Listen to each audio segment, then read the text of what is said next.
Hey everyone, welcome back to Kevin's Micro Fleet. Today we're doing day 4 of our Micro Galaxy Squadron unboxing, and we have another Series 4 vehicle we're looking at.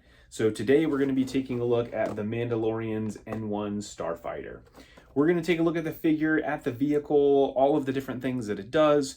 We're going to do some comparisons, and then we'll do some measurements. Let's go ahead and dive into the review.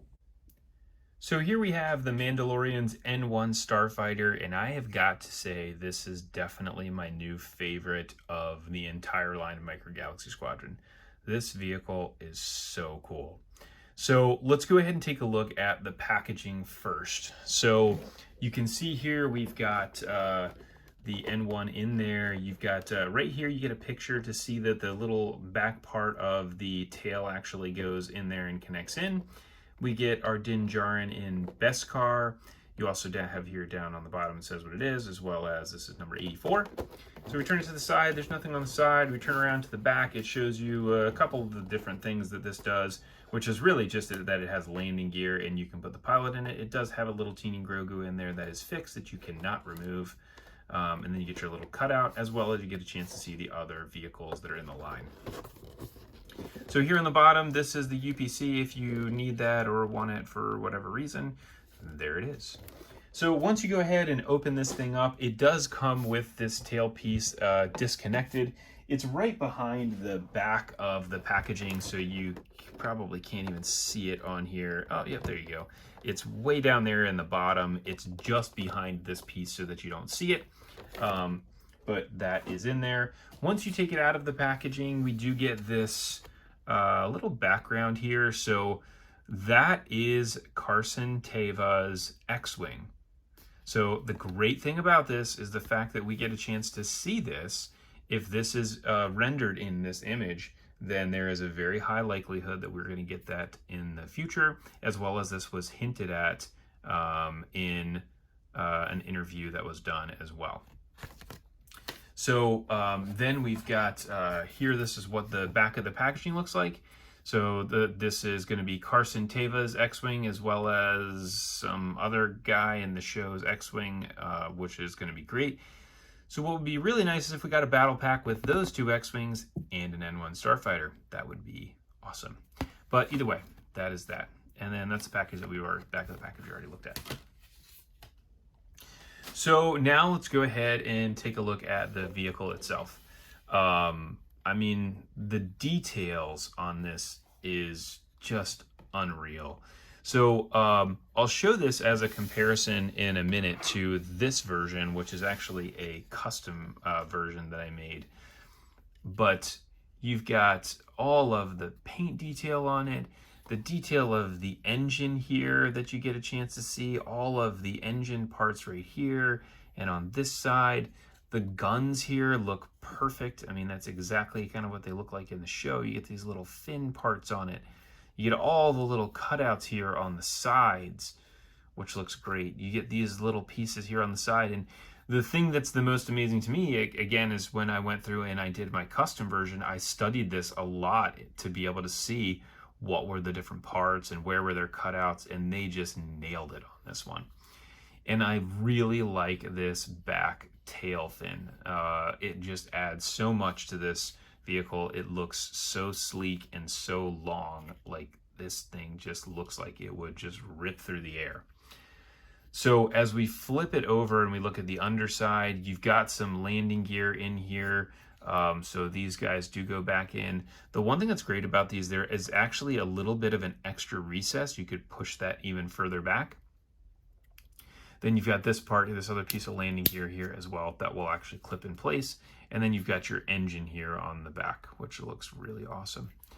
Now inside here, you do get a little Grogu, which is so cool to see him in there.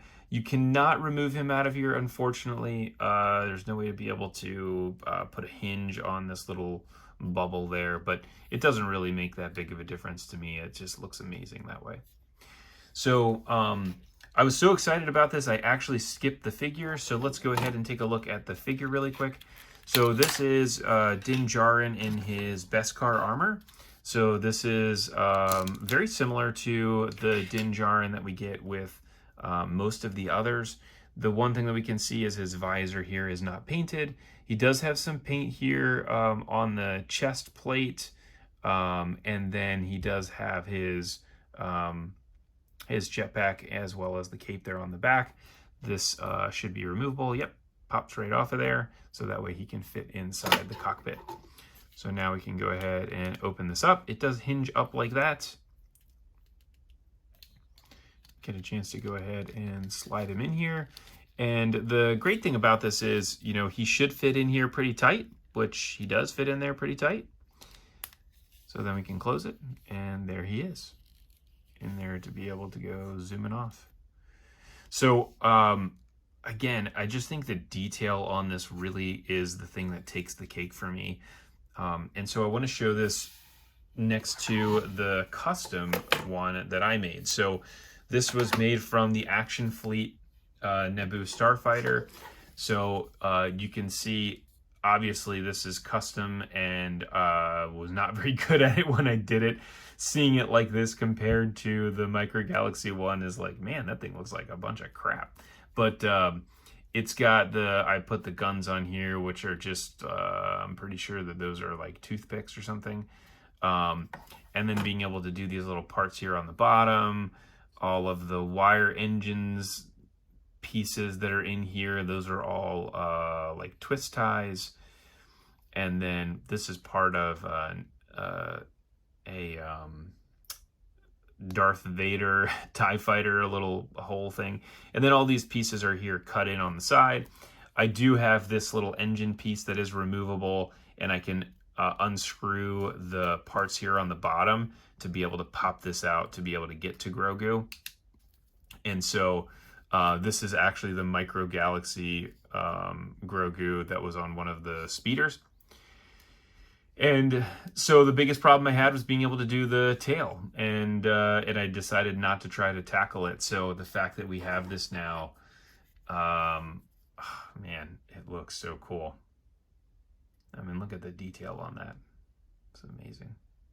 So anyways, if we go ahead and do some measurements, so obviously with the tail like that, you had to be able to have that removable in the package. So this is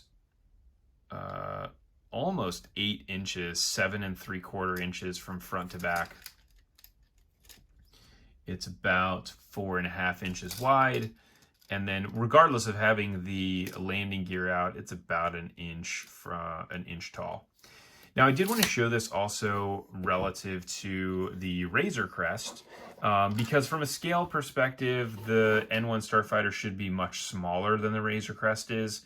And you can see them compared to another, they're definitely not in scale next to one another, but ultimately that doesn't really matter to me. The Razor Crest is such an awesome vehicle. I love these big things up here on the top. Reminds me of the A-10 Warthog jet, which is part of what they modeled this after anyways.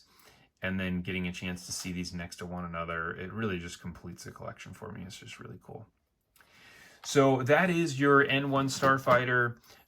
If you like this, please go ahead and like and subscribe to the page. And then also in the description, you'll see a link to a Facebook page that I run. And stay tuned too, because tomorrow I'll have another review here of one of the last of Series 4 that we have currently. So thanks for watching, and we will see you tomorrow.